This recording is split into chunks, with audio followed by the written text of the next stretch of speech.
जय श्री कृष्ण। अथ चित्तं समाधातुं न शक्नोषि मयि स्थिरम् अभ्यासयोगेन ततो मामिच्छाप्तुं धनंजय। अध्याय 12 श्लोक 9 व्याख्या। अथ चित्तं समाधातुं मामिच्छाप्तुं धनम जय। यहाँ चित्तम पद का अर्थ मन है, परंतु इस श्लोक का पीछे के श्लोक में वर्णित साधन से संबंध है, इसीलिए चित्तम पद से यहाँ मन और बुद्धि दोनों ही लेना युक्ति संगत है।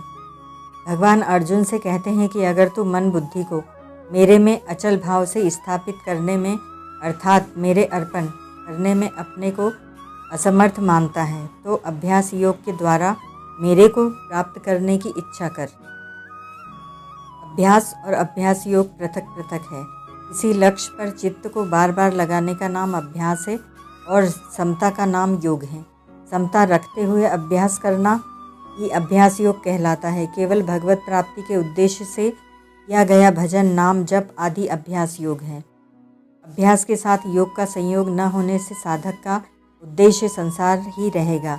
संसार का उद्देश्य होने पर स्त्री, पुत्र, धन, संपत्ति, मान बढ़ाई, निरोगता, अनुकूलता आदि की अनेक कामनाएं उत्पन्न होंगी।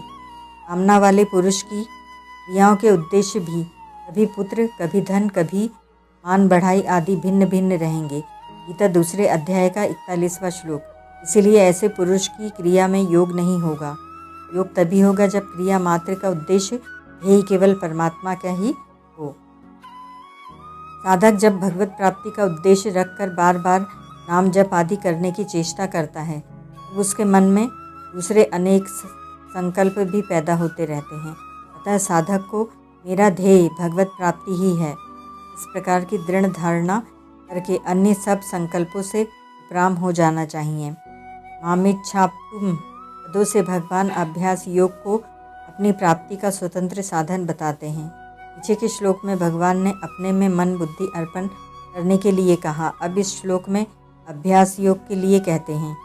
इससे यह धारणा हो सकती है कि अभ्यास योग भगवान में मन बुद्धि अर्पण करने का साधन है। अतः पहले अभ्यास के द्वारा मन बुद्धि भगवान के अर्पण होंगे, फिर भगवत प्राप्ति की प्राप्ति होगी। परंतु मन बुद्धि को अर्पण करने से ही भगवत प्राप्ति होती हो, ऐसा नियम नहीं है। भगवान के कथन का तात्पर्य यह है कि यदि उद्देश्य भगवत प्राप्ति ही हो, अर्थात उद्देश्य के साथ साधक की पूर्ण एकता हो, तो केवल अभ्यास से ही उसे भगवत प्राप्ति हो जाएगी। जब साधक भगवत प्राप्ति के उद्देश्य से बार बार नाम जप, भजन, कीर्तन, श्रवण आदि का अभ्यास करता है, तब उसका अंतःकरण शुद्ध होने लगता है और भगवत प्राप्ति की इच्छा जागृत हो जाती है। सांसारिक सिद्धि असिद्धि में सम होने पर भगवत प्राप्ति की इच्छा तीव्र हो जाती है। भगवत प्राप्ति की तीव्र इच्छा होने पर भगवान से मिलने के लिए व्याकुलता पैदा हो जाती है। वह व्याकुलता उसकी अवशिष्ट सांसारिक आसक्ति एवं अनंत जन्मों के पापों को जला डालती है। सांसारिक आसक्ति तथा पापों का नाश होने पर उसका एकमात्र भगवान में ही अनन्य प्रेम हो जाता है और वह भगवान के वियोग को सह नहीं पाता। जब भक्त भगवान के बिना नहीं रह सकता, तब भगवान भी उस भक्त के बिना नहीं रह सकते, अर्थात भगवान भी उसके वियोग को नहीं सह सकते और उस भक्त को मिल जाते हैं।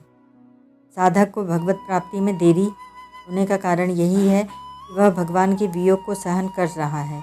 यदि उसको भगवान का वियोग असह हो जाए, तो भगवान के मिलने में देरी नहीं होगी।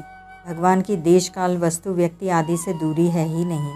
जहाँ साधक है वहाँ भगवान है ही।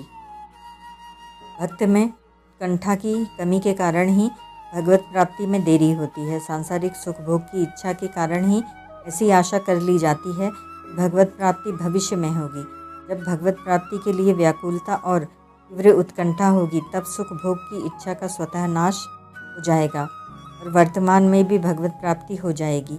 साधक का यदि आरंभ से ही यह दृढ़ निश्चय हो कि मेरे को तो केवल भगवत प्राप्ति ही करनी है, चाहे लौकिक दृष्टि से कुछ भी बने या बिगड़े, कर्मयोग, ज्ञान योग या भक्ति योग, किसी भी मार्ग से उसे बहुत जल्दी भगवत प्राप्ति हो सकती है। परिशिष्ट भाव। छठे अध्याय के 26वें श्लोक में तो केवल अभ्यास की बात आई थी, परंतु यहाँ अभ्यास योग की बात आई है, जिससे कल्याण हो जाता है। केवल अभ्यास हो, योग ना हो तो एक स्थिति अवस्था बनेगी पर कल्याण नहीं होगा। मन का निरोध करना अथवा मन को बार बार भगवान में लगाना अभ्यास है। अभ्यास योग में मन का निरोध नहीं है, प्रत्युत मन से संबंध विच्छेद है। समत्वम योग उच्यते, गीता 2:48। व्याख्या। ओम तत्सत।